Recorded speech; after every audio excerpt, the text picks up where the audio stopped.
শিক্ষার ক্ষেত্রে একটা বাধা বলে আমি মনে করি। আর সবথেকে বড় বাধা হলো প্রতিবন্ধী ব্যক্তি বান্ধব পাঠ্যপুস্তক না থাকা, পাঠ্যপুস্তকের যে অভাবটা, এটার কারণেও অনেক সময় দেখা যায় যে এই কিছু কিছু প্রতিবন্ধী বান্ধব পাঠ্যপুস্তক পাওয়া যায়, কিন্তু হাই কস্টলি হওয়ার কারণে অনেক দরিদ্র শ্রেণীর প্রতিবন্ধী ব্যক্তিদের পরিবার সেটা তাদেরকে এনে দিতে পারে না। এজন্য দেখা যায় যে তাদের পড়াশোনাটা অনেক পেছনে চলে যায়। এটা একটা বিশেষ কারণ বলে আমি মনে করি। বর্তমানে অনেক আধুনিক প্রযুক্তি আছে শিক্ষার ক্ষেত্রে, যেমন আজকালকার স্টুডেন্টদের প্রাইমারি স্কুলের পাঠ্যপুস্তক অনলাইনেও পাওয়া যায়। অনলাইনে বা বিভিন্নভাবে ইলেকট্রিক প্রযুক্তির মাধ্যমে কিন্তু আজকালকার অনেক শিক্ষা অর্জনের সুযোগ তৈরি হয়েছে। না, আমার মনে হয় না যে প্রতিবন্ধী বান্ধব কোনো আধুনিক প্রযুক্তি এখন পর্যন্ত তৈরি হয়েছে যেটা থেকে প্রতিবন্ধীরা কোনো ধরনের সহায়তা পেতে পারে। এটা একটা বাধা। আমার তৃতীয় আইটেম হচ্ছে স্বাস্থ্যে প্রতিবন্ধী ব্যক্তির বা জনগোষ্ঠীর সুনির্দিষ্ট বাধা। বিনামূল্যে কোনো চিকিৎসা বা তাদের ওষুধপত্র প্রদানের কোনো অভাব হয়তো কোনো প্রতিষ্ঠান বা সংস্থা দিচ্ছে, বাট এটার যথার্থ মানে পর্যাপ্ত পরিমাণ না থাকাটা স্বাস্থ্যের দিক থেকে আমি মনে করি একটা বাধা। তারপরে পারিবারিকভাবে তাদের যে স্বাস্থ্যের যে উন্নয়নের চিন্তা করা, এই ক্ষেত্রেও পারিবারিক দিক থেকে অনেকটা অবহেলা আছে। যে সুস্থ সন্তানটি একটু অসুস্থ হলে তাকে নিয়ে তাড়াতাড়ি করে হাসপাতালে যাও, কিন্তু অসুস্থ যে মানে যে প্রতিবন্ধী বাচ্চাটা বা সন্তানটা, তাকে কি কি ডাক্তার দেখাবো, এটা এমনি অসুস্থ, একে নিয়ে মনে হয় যে মাথা ব্যথা একটু কম পরিমাণে। মানসিক উন্নয়নের কোনো ব্যবস্থা নেই। মানে একটা অসুস্থ সন্তান, তাকে সুস্থ করার জন্য যে তাকে মেন্টালি ভাবে যে একটু মানে রিকভার করা, যে না সে আসলে সাধারণ মানুষের মতো, এই মানসিক উন্নয়নের ব্যবস্থাও কোনো রকম কোনো ব্যবস্থা কোনো প্রতিষ্ঠান নিয়েছে বলে আমার জানা নেই।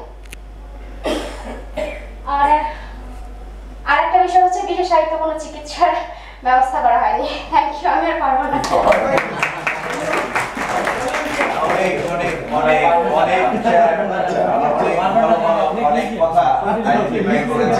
আমার প্রশ্ন আছে, উনি আর পারবেন না কেন? প্রশ্ন আছে?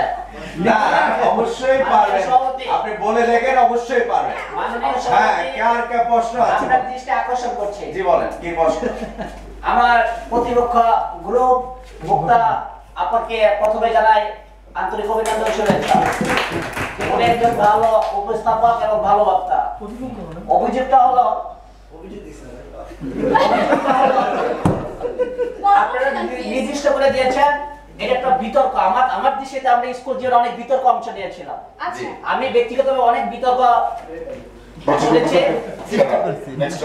আমার প্রশ্নটা হলো এই, আপনারা আইডেন্টিফাই করে দিয়েছেন যে তিনটা বিষয়, হ্যাঁ আইডেন্টিফাই করে দুইটা করে, সময় অতি সংক্ষিপ্ত। আমার মুক্তা আপা এক নাম্বার প্রশ্নের 5টা অভিযোগ তুলে ধরেছেন, যুক্তি তুলে ধরেছেন।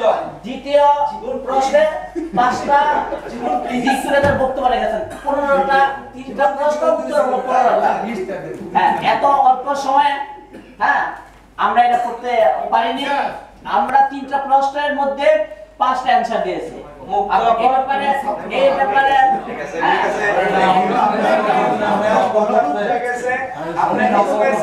সুনির্দিষ্ট প্রশ্ন কি আছে কারো? এই গ্রুপের কাছে সুনির্দিষ্ট প্রশ্ন।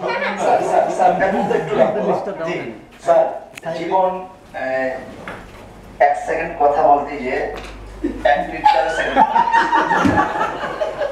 এই জবাব তো জীবনকে দিতে হবে। বেশি কথা বলে যারা, তারা যে প্রতিবন্ধী ব্যক্তি কিনা এটা কিন্তু কনভেনশনে নাই, সেটা কিন্তু আমরা অনুমান করে নিয়েছি। জি, আপনি বলতে চাচ্ছেন? আমার আসলে একটা মানে অভিযোগ বলবো না, মানে কি বলবো আমি বুঝতেছি না, তারপর আমি একটু বলি। সবগুলা মানে আমার খুব পছন্দ হয়েছে এবং খুব ভালো লেগেছে, শুধু একটি ছাড়া। কারণ কি, আমি একটি বিষয়ে দ্বিমত পোষণ করছি, সেটা হচ্ছে কোনো প্রতিবন্ধী ব্যক্তি চায় না দয়া বা করুণা। আমরা কখনই চাই না যে তারা দয়া বা করুণা চায়। তো যদি বিশেষায়িত চিকিৎসা ব্যবস্থাই করে সরকার, যদি আমার ফ্যামিলি সাপোর্টই আমাকে দেয় বা আমার ফ্যামিলি প্রপার সাপোর্টই যদি আমাকে দেয়, সেক্ষেত্রে কিন্তু বিনামূল্যে চিকিৎসা বা ওষুধপত্র আমার দরকার নেই। আমার ফ্যামিলি সবার আগে যেটা দরকার ছিল, আমার ফ্যামিলি আমাকে সাপোর্ট দেওয়া। আমার দরকার হচ্ছে যে সরকার আমার চিকিৎসার যথাযথ ব্যবস্থা গ্রহণ করা। আর সেক্ষেত্রে আমি মনে করি যে বিনামূল্যে চিকিৎসা ওষুধপত্র দিলে হয়তো আমরা সেই আবার প্রতিবন্ধী ব্যক্তিকে আবার সেই জায়গায় নিয়ে যাচ্ছি। ধন্যবাদ সবাই। আমি উত্তরটা দিব। আচ্ছা, উত্তর হচ্ছে আমরা একসাথে 10টা প্রবলেম কখনোই সলভ করতে পারবো না।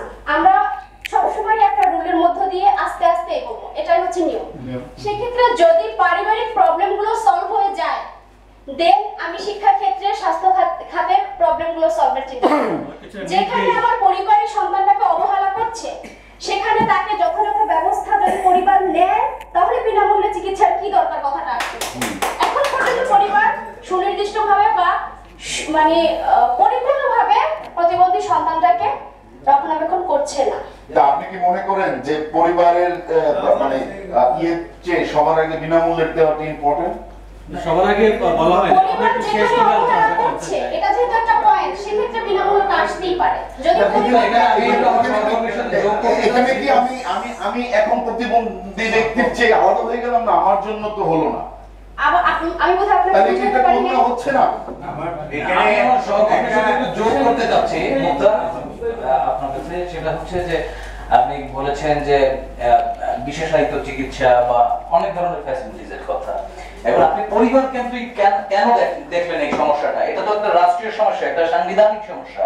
এই সমস্যা তো পরিবার থেকে হুট করে আসেনি, সাংবিধানিক সমাধান আসতে হবে এই সমস্যা। যেহেতু এই প্রবলেমগুলো পারিবারিকভাবে কিভাবে সমাধানটা আসবে একটু প্লিজ ব্যাখ্যা করবেন। যেহেতু একজন প্রতিবন্ধী ব্যক্তি এই প্রবলেমগুলো ফেস করে আসছে, তাকে সামাজিকভাবে পারিবারিকভাবে অবহেলা করা হচ্ছে, সেক্ষেত্রে সরকার এই পদক্ষেপটা নিতেই পারে। এটা একটা অভাব।